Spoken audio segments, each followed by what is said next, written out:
এবছর যুক্তরাষ্ট্রে business elite awards তাদের 40টি হনরি ঘোষণা করেছে। যাদের বয়স 40-এর নিচে, তবে তাদের অর্জন, ব্যবসায়িক ধারণা, চিন্তাধারা, উদ্ভাবন এবং ব্যবসার বৃদ্ধি এমনভাবে এগিয়ে, যা দেশব্যাপী অন্যান্য 40 বছর বয়সী ব্যক্তিদের চেয়ে অনেক বেশি।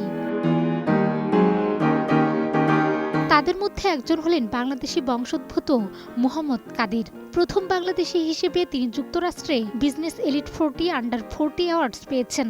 মুহম্মদ কাদির একজন বাংলাদেশি আমেরিকান এবং অল কাউন্টি হেলথ কেয়ার গ্রুপের চেয়ারম্যান। চলতি বছরের মে মাসে নির্বাচিত বিজয়ীর হাতে পুরস্কার তুলে দেওয়ার কথা রয়েছে। মুহম্মদ কাদেরের নাম বিজনেস এলিট অর্গানাইজেশন তাদের অফিসিয়াল ওয়েবসাইট, ফেসবুক এবং ইনস্টাগ্রাম পেজে ঘোষণা করেছে। তার নির্বাচনের ফলে প্রমাণিত হয়েছে যে তার নেতৃত্ব, উদ্ভাবনী চিন্তাভাবনা এবং ব্যবসায়িক কৌশল স্বাস্থ্যসেবার মতো গুরুত্বপূর্ণ খাতে উল্লেখযোগ্য পরিবর্তন আনতে সক্ষম হয়েছে। অল কাউন্টি হেলথ কেয়ার গ্রুপের চেয়ারম্যান হিসেবে কাদের তার নেতৃত্বে কোম্পানিটিকে একটি গুরুত্বপূর্ণ স্বাস্থ্যসেবা প্রদানকারী হিসেবে প্রতিষ্ঠিত করেছেন। তার উদ্ভাবনী চিন্তা এবং প্রযুক্তির ব্যবহার কোম্পানিটির ব্যবসায়িক কার্যক্রমকে কার্যকরভাবে উন্নত করেছে এবং রোগীদের সেবা আরও উন্নত করেছে।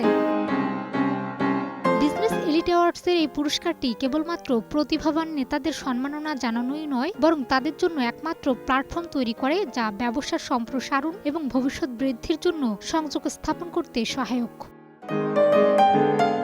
মুহম্মদ কাদেরের বিজনেস এলিট 40 আন্ডার 40 পুরস্কারে নির্বাচিত হওয়া শুধুমাত্র তার ব্যক্তিগত সাফল্য নয়, বরং বাংলাদেশের জন্য একটি গর্বের মুহূর্ত। তিনি একটি চমৎকার উদাহরণ হিসেবে প্রমাণ করেছেন যে কঠোর পরিশ্রম, উদ্ভাবনী চিন্তা এবং নিরলস চেষ্টা দিয়ে যে কেউ পৃথিবীকে চ্যালেঞ্জ জানাতে এবং সফল হতে পারে। ডেস্ক রিপোর্ট, একুশে টেলিভিশন।